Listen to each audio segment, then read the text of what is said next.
What is the most extreme misuse of an everyday item you have ever witnessed? We weren't allowed hot plates or microwaves in the college dorms, so one of the girls on my floor cooked bacon with a hair straightener. We had microwaves, but no stove in our dorms. One of my floor mates ended up putting ramen plus seasoning in a Gatorade bottle and then microwaving that. Why not a bowl? I don't think he owned any lol. I ate for weeks out of the frisbee they gave us at frosh orientation. This may be the most college thing I've ever read. I once had a friend casually say, you know how when you run out of toilet paper, so you just use a sock or whatever? No the duck I do not, Sandra, Jesus Christ. How about that guy whose GF only used socks?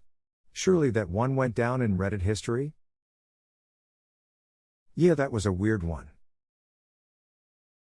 Can anyone give sauce?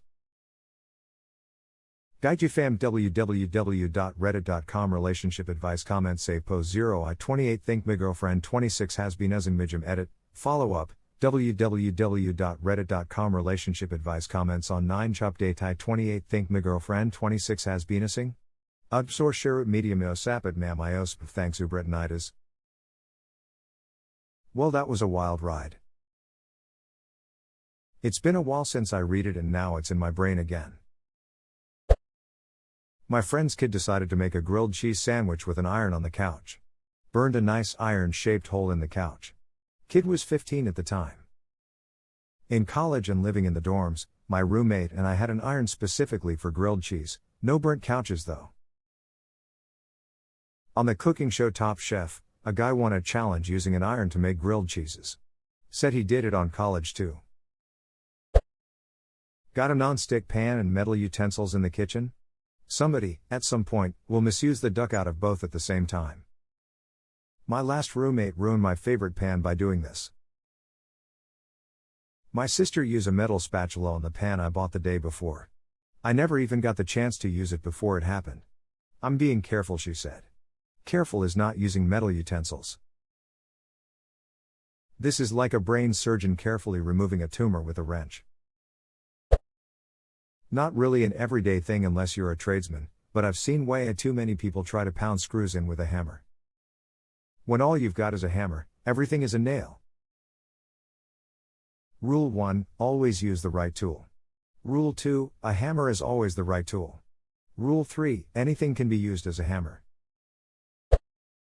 Walked into my sister's room and she had maxi pads laying everywhere with Barbies on top. She's like, look at all these Barbie sleeping bags I found. When was the last time you put gloves inside the gloves box of your car? I keep my maps in there. I keep my gloves in the map pocket, obviously. And my change goes in the cup holder and my cups go in between my legs. I didn't witness this, but I read it in a newspaper article a few years ago. It was this article about life hacks, and such, and basically what happened was, there was this hack going around about how, if you put your toaster on its side, slide in 2 slices of bread with cheese on top and toast them, you get toast and grilled cheese all at once.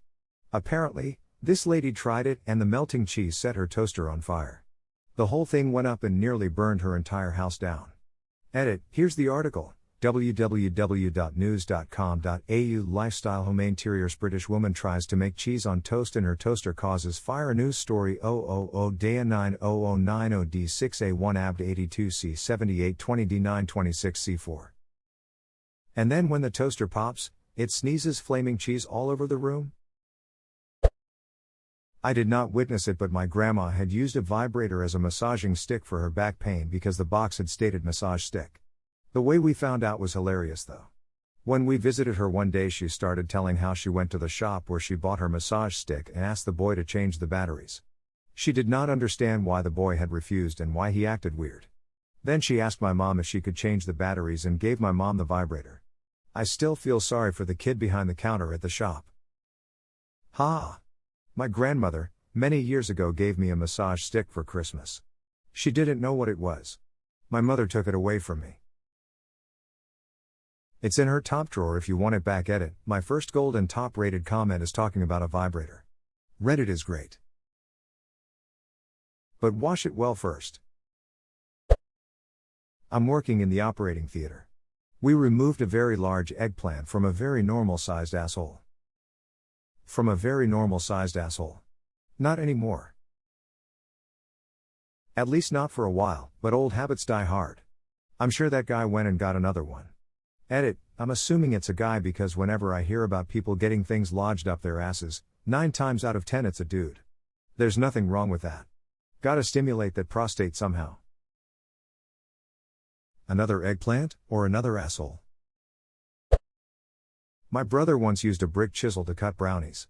My parents were redoing the kitchen and left it out on top of a paint bucket or something. Guess he thought it was a spatula? Edit, I was corrected that it was a putty knife and not a brick chisel. Although they are pretty similar. I mean, assuming it was clean, I think ITD worked pretty well. He MacGyvered it. I haven't personally witnessed it, but I've seen a few too many X-ray images of people with light bulbs up their asses. Well, the sun doesn't shine there, so it stands to reason to light it up. When I was a kid, my mother used a pasta spoon to clean the cat litter box. I thought this was normal because it was the only way I'd ever seen it used. Then, years after our cat died, I was eating dinner at a friend's house when the mom grabbed the same kind of utensil to serve spaghetti. I freaked the duck out and shouted, "Why are you serving food with a poop scoop?" They were so confused and I couldn't eat my dinner because I was so disturbed. My mom used a pasta scoop as the poop scoop for the dog. One summer, the dog came to stay with me for a few weeks, and my housemate's mother visited and tidied the house up a bit and moved things round.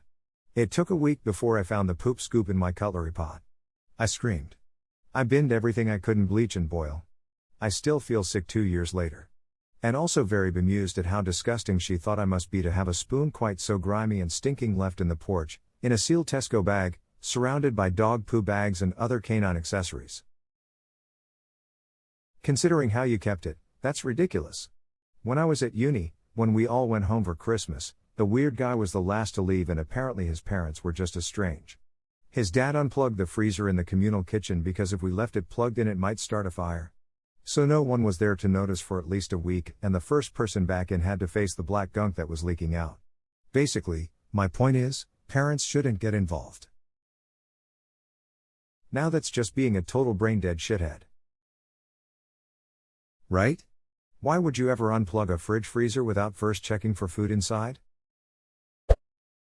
We had a housemate who used to get home very drunk and try and cook himself elaborate meals, which always resulted in a lot of mess and noise. To combat this, I turned the oven and electrical sockets in the kitchen off when he went out one night. Foolproof, the fool cooked himself steak in the living room with our clothes iron at 3 a.m. You made the mistake of not counting on him being a better fool than you were a foolproofer. That's akin to the engineering adage that states every time you try to make something idiot-proof, the world creates a better idiot. Obligatory edit, wow, my first silver. Thank you, anonymous benefactor. Edit number 2. See this comment for the actual Douglas Adams quote. Roommates in college used laundry pods in the dishwasher for like a week. I hand washed my dishes, so it did not affect me. They only noticed because I asked why they always left their laundry pods on the kitchen counter. I will admit I did this for a short time. I was student teaching and insanely busy between school and my university work. I grabbed the pods thinking they were dishwasher pods. I used them a few times and each time there was foam leaking from the dishwasher. My dumb, exhausted, overwhelmed ass thought there was something wrong with the dishwasher. Maintenance guy came, said it was fine. I felt like the biggest moron ever when I went to do the next load and read the package, laundry pods. I got some actual dishwasher ones and never had another issue with leaking foam. Someone playing a shooter game to use their Xbox One controller for a massage. Yes. Massage. Someone.